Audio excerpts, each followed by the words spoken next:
Hey guys, it's Nevada from North Wild Kitchen, and today we're going to make Julesylte. You want to take your pork belly and start by cutting it into thin strips. Once you've done that, toss it to the side, grab your water that's already been warmed up with peppercorns and bay leaves, and put those tender strips inside. Once you've done that, you're going to pop it back on the stove for about 2 more hours. While it's simmering, mix together your spices.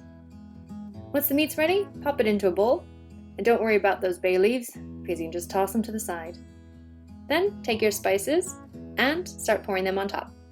You'll want to gently mix it with your hands, so get in there really good. Next, take a pre-lined tin loaf and layer each of the pieces. You want to leave a little bit of space, but pack it in tight. If you're like me and you end up getting too big of a tin loaf, swap it out for a smaller one like I did here. Then take other tin loaves that fit inside and you want to put a weight on it. Now you have to wait for 24 hours. After 24 hours, it's ready. So take a nice big slice, grab a piece of bread, some mustard, and enjoy.